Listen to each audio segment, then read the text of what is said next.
Iron Dog Jim. Good to see everyone. So, I am always unimpressed with people claiming to be Wing Chun. I say this all the time. And there's just a couple fine details that make it or break it. So today, I'm going to focus on this stance. And if I stand and if we set up Poon Sao, the two of us are in this stance here. Yeah? And maybe I go for an attack. I can't even attack, he's so strong. I go back to this stance. Thank you, Isaiah. So, you cannot switch over to this stance. We do it from here, right? And if I put it, let's do the clunky one, right? This one that people do. Thank you, Isaiah. I don't want to do it for that long. Front stance. You cannot switch over to that.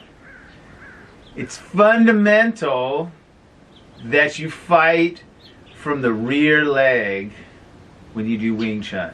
It's fundamental. And every other martial art fights from the front leg. And so, when you stand in a stance with this direction in it, doing Poon Sao, you will go onto your front leg. And it will turn into a front footwork system. And we have it in the sword, so you can explain it, right? I haven't even learned the swords yet. I've been doing this 30 years. So, versus if I'm here and I want to kick somebody, my cooperating person, I have to be like this. So I'm on the back leg. So either leg can be here. So you have to train in this position because biomechanically something is going to happen in your trunk. And if you brace yourself and you train in Poon Sao, now you biomechanically train your nervous system to have this brace.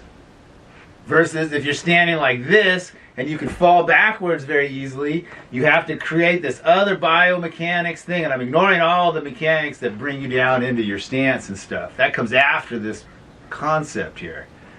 You have to be activating this stuff that's trying to hold on to without a brace. Alright, little Poon Sao.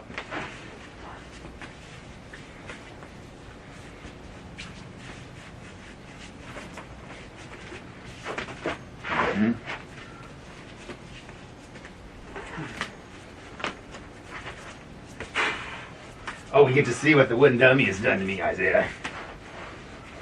It'll be good for you. I got a lot of these. Watch out. I'm doing the wooden dummy too much. Watch out. I look like all the other WC guys. I'm going to be doing a lot of these.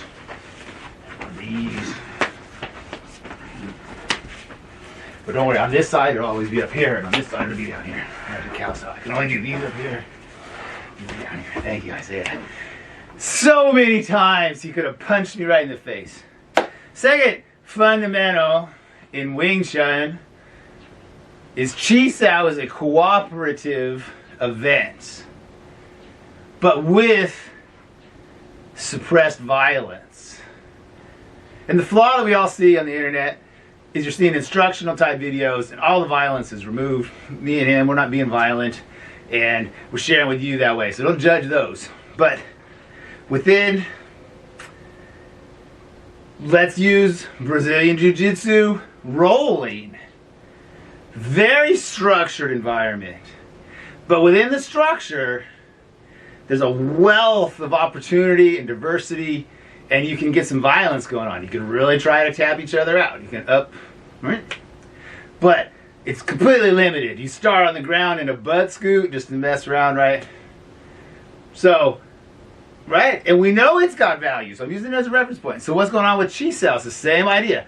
It's a structured, mechanical thing, and it's important. We've just, number one was because I don't want to be braced.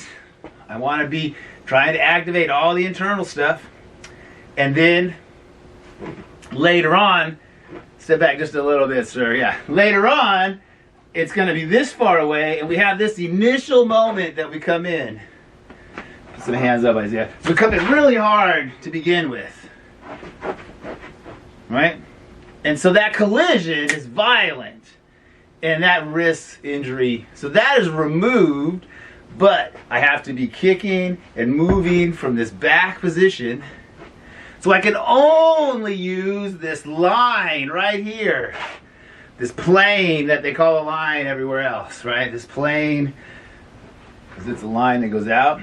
So my poon sow should come into the very center, and if he runs me over on the center, I move just to one side, but I'm still fighting on this line, the other side.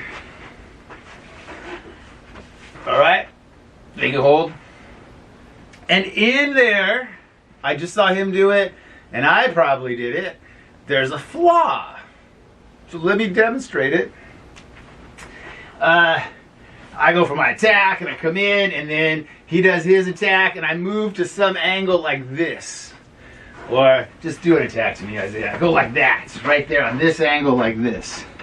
That was just so the camera could see better, right? So those are fighting angles. We have that in our fighting theory.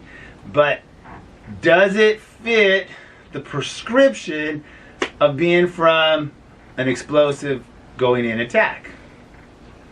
Again, so if Isaiah's a little farther away and I'm trying to cross this distance, am I also all the way over here and already crossing this distance too? I can't do both at the same time. So I have to get there, and he set it up pretty good. If I have a jump sow in this leg and then push towards me, I could land like this.